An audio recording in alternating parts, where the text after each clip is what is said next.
Okay, one more time recording this. Okay, scroll right up to the top. This is a financial planner. This is going to help you see where your money is going. So you got your total monthly income after taxes that's going to be punched in. So then everything else is on a default is zero. Same thing with your income because you have yet to punch it in. That's why it's at zero. And if you don't want to punch it in, that's fine. You can be zero income while your rent is $1,500 if you want, but then you're going to be at negative $1,500 on your rent, which is not good. You're going to be spending a lot more than what you actually have. So the point is, you want to make sure that you are positive or at zero on your account balance. How you do that? You allocate money to your savings accounts and all these other bills. So the only way you can do that is simply you just gotta think like an accountant. So you got your monthly income, then you take all these, this is the money that you are allocating. So those are your spendings, end quote. Your total spendings is going to be subtracted from your monthly income. Then that will be your balance.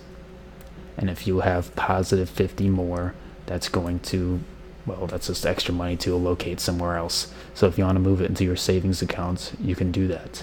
You just got to go back and change that, which is why the variables are set to global. So you can just change those at any time that you like. So it's real simple. I use a switch on a loop.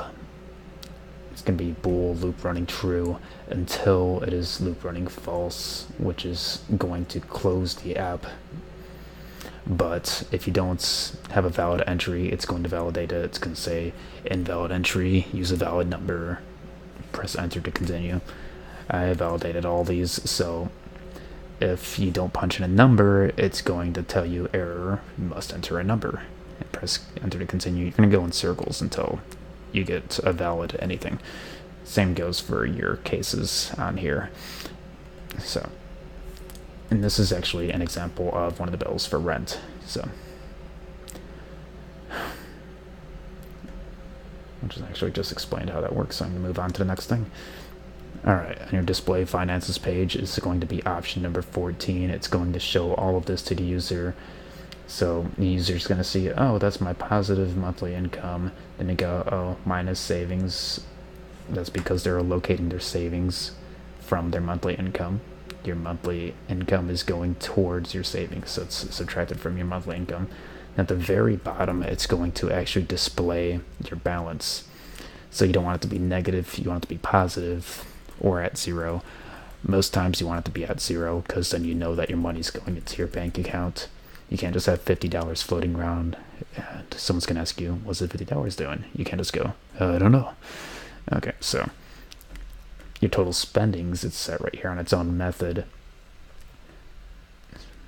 So your total spendings is actually adjusted at the very top as a variable. I'm not going to scroll back up there. You can just go back in the video.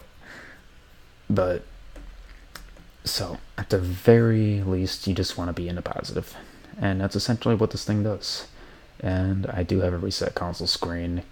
It's just a little easy thing to call as a method.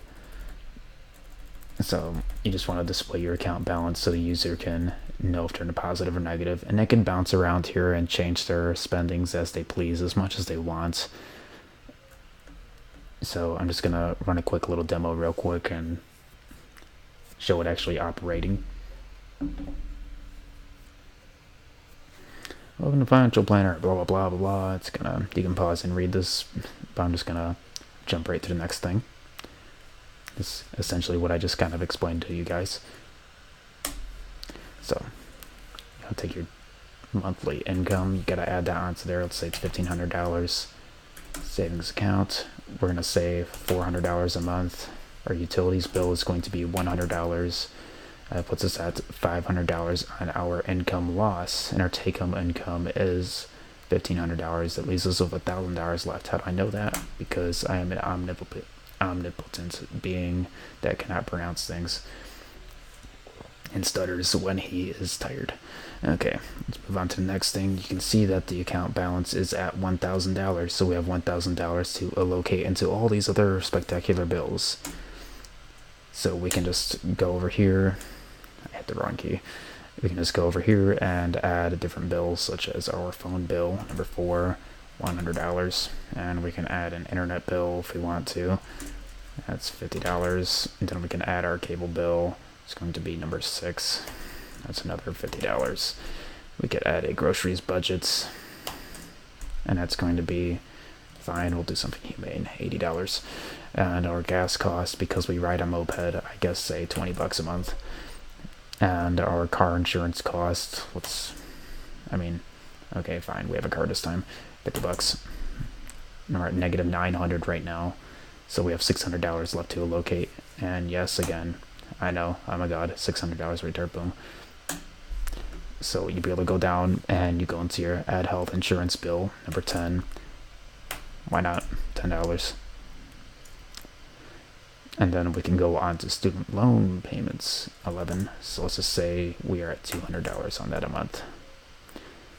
Then our rent is going to be number 13, $300. And we have $190 left. Let me correct myself. We have $90 left. Did the math wrong in my head because... just because. Okay, number 12, we have personal spendings. We have $90 of that left.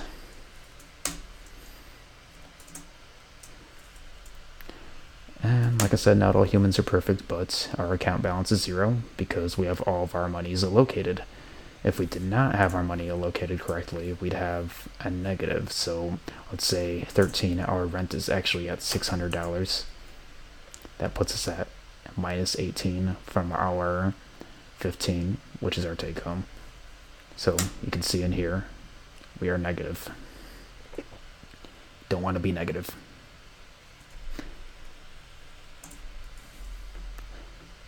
But we can just go back and change our rent from $600 to $300 again, and puts us back down to $1,500. And check if that's correct. That is 0 balance, and I am correct. So hope you enjoyed my stuttering, and I believe that's exactly what it does. And just to show you that it closes properly, 15 exits, closing application, press key to continue, or any key to continue. And that should be that.